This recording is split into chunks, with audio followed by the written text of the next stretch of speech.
చిన్నప్పుడు మా ఫాదరు షాప్‌లో పనిచేస్తుండేవాళ్ళు.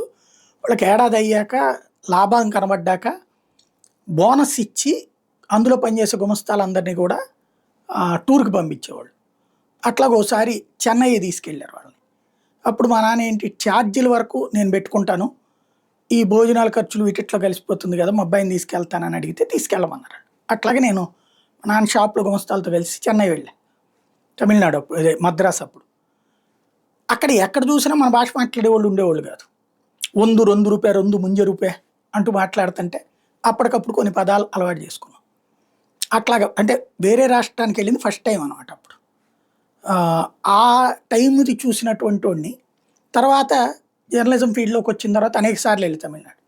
కొంత తెలుగు మాట్లాడేవాళ్ళుంది. కొంత అర్థమవుతూ ఉంటూ ఇంకోటి ఆహ్, మధ్యలో ఇంగ్లీష్‌లో మనం మాట్లాడి ఏదైనా తే చేసుకునేటటువంటి కాన్సెప్ట్ నడిచింది.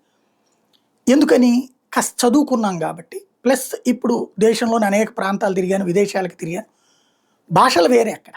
కానీ మనకున్న భాషని వాళ్ళు అర్థం చేసుకోవడానికో, వాళ్ళకున్న భాషని మనం అర్థం చేసుకోవడానికో ఒక మధ్య మార్గపు సంధి భాష ఏదో ఒకటి తెలియడం, లేపోతే ఓ ప్రయత్నం చేయగలుగుతున్నాం గాబట్టి సాధ్యమవుతుంది. ఇంతమంది వ్లాగర్స్ అదేదో ట్రావెల్ వ్లాగర్స్ అంటూ వాళ్ళు వీళ్ళు తిరుగుతున్నారంటే అదే రీజన్.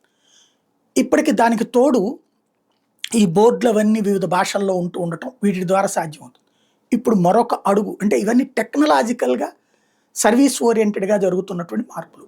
ఇంకోటి ఇదివరకటి రోజుల్లో ఏదన్నా ఏరియాకెళ్తే అడ్రెస్ తెలియాలంటే 10 మందిని అడిగి వెళ్ళాలి. ఇవాళ గూగుల్‌లో మ్యాప్ పెట్టేసుకొని వెళ్ళిపోతున్నాం మనం. ఒక్కోసారి ప్రాబ్లమ్ వస్తుంటది.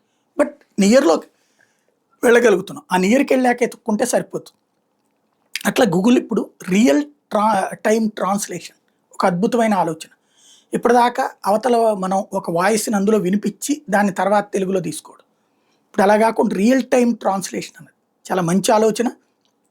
సక్సెస్ కావాలని కోరుకుందాం. ప్రపంచపు గమనపు మార్పులో వేగానికి ప్రయారిటీ ఉంటది.